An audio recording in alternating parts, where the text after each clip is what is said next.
আজকে আমাদের সমাজে রাসেল ভাইপার নামে একটা সাপ আসছে, কথা ঠিক না? আসলে কি ভাই,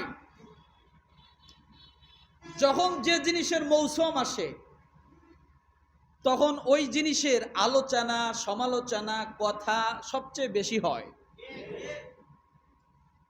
এই 12 মাসের মধ্যে দেখবেন কোনো একটা সময় শুধু আগুনের খবর। কিসের খবর? এ বস্তিতে আগুন লেগেছে, ওই গলিতে আগুন লেগেছে, ওই বাড়িতে আগুন লেগেছে, ওই ফ্যাক্টরিতে আগুন লেগেছে, কথা ঠিক না? শুধু আগুনের খবর।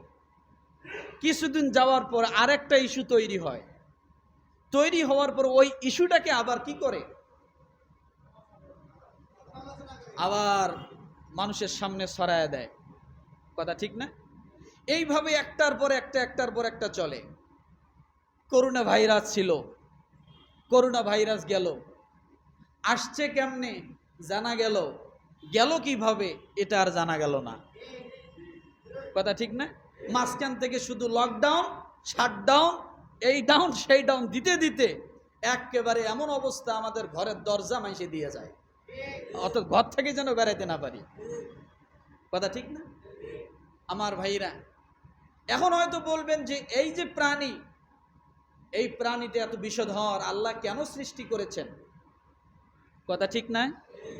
এই প্রাণী তো মানুষের ক্ষতি করে, মানুষকে কামড় দিলে মানুষ মারা যায়, এটা কেন আল্লাহ দিলেন, কেন সৃষ্টি করলেন? ওরে ভাই, এর ক্ষতি যত বড় এর উপকারটাও তত বড়। এর ক্ষতি যত বড় এর উপকার, এটা যত মারাত্মক এটা মানুষের উপকারে আসে তত। এটা শুধু ক্ষতির জন্য আসেনি।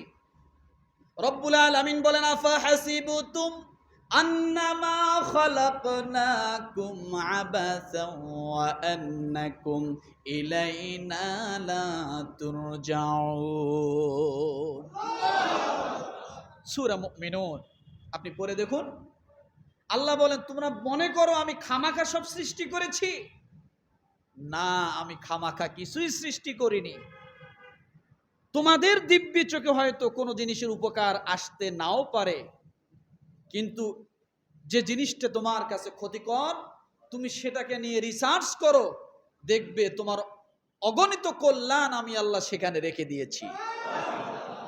যেমন এক নম্বরে যদি আপনি রাসেল ভাইপার সম্পর্কে জানতে চান, বিভিন্ন ডাক্তারি ল্যাবদের কাছে চলে যান, ল্যাবের মধ্যে গেলে দেখতে পাবেন এই রাসেল ভাইপারের যে বিষ রয়েছে, ওই বিষের মধ্যে যে ওষুধ তৈরি হয়, হাজার হাজার ক্যান্সার রোগীর ওষুধ আল্লাহ তাআলা সেখানে রেখে দিয়েছে। ক্যান্সার রোগের জন্য আল্লাহ সেই বিষকে নিয়ন্ত্রণ, সেই বিষের ব্যবস্থা করেছেন। আপনি এক শিশি আতর কেনেন 100 টাকা দিয়ে,